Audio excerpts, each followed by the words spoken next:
Welcome back. Tonight, a closer look inside Alabama's forensic system where thousands of pieces of evidence move through labs every year. And where decades-old crimes are still being solved. We've been digging into the story for years, especially after Jefferson County turned over thousands of untested rape kits. Those at the lab have been busy, not only going through the backlog of kits, but also new evidence coming in daily. In fact, as WVTM 13's Michael Higdon reports, the agency is now leading the nation in positive DNA matches and bringing closure for families not only in Alabama, but across the nation. Inside Alabama's forensic labs, evidence from across the state flows in daily. DNA, weapons, toxicology reports. Each one is tied to a criminal case. The Department of Forensic Sciences is charged with analyzing all items of physical evidence that are related to any criminal act. But one of the agency's biggest undertakings in recent years, clearing a backlog of thousands of untested sexual assault kits. Investigators identified nearly 3,800 kits in Jefferson County that had never been tested, dating back to the 1990s.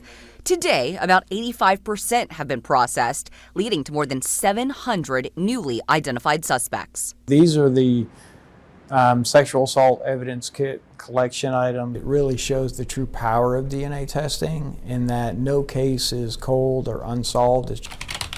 That power comes from a massive national DNA database, now holding more than 26 million profiles. Even when there's no immediate match, the system keeps working. It'll again be searched tomorrow and every other day because there are new offenders added. Alabama now ranks as the top state in identifying suspects through DNA. In just the past year, forensic scientists have linked evidence to suspects in over 800 previously unsolved cases. That's more than 2 a day. And not just in Alabama, they have matched DNA to cases in almost every state in the U.S. As for the science itself, they only need a microscopic amount of DNA, 1/1000th of a gram, to identify a suspect. So this is a paperclip. It weighs exactly 1 gram, and if you were to cut that into a billion pieces, that's all the DNA they need.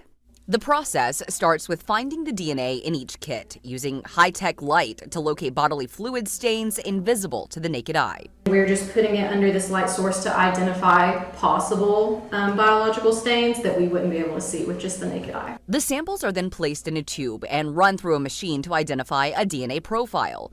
These results are entered into the national database, looking for a match. 300,000, wow. Just offenders. Delamana says about 11% of people identified are serial offenders. One thing he chalks up to their increase in matches is every time someone is arrested for a felony, they must do a mandatory DNA collection at the jail. We even had to do the cheek swab when we entered the testing facility. Allows us to get that DNA profile in the database and searched within 2 or 3 days of the booking process, and that allows us to then identify the perpetrator in a much more timely manner. Each year, the department processes roughly 3,000 cases. Delamana describes the system like an hourglass. Evidence pours in from more than 450 law enforcement agencies, and results flow out to courts across the state.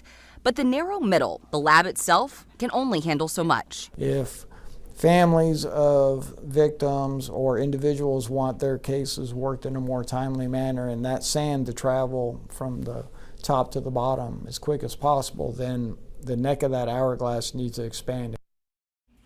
For victims and families still waiting for answers, that technology can mean the difference between a case going cold or finally being solved. The Department of Forensic Sciences says continued legislative support will be critical to keep up with the demand and to ensure no cases get left behind. In studio tonight, I'm Michael Higdon.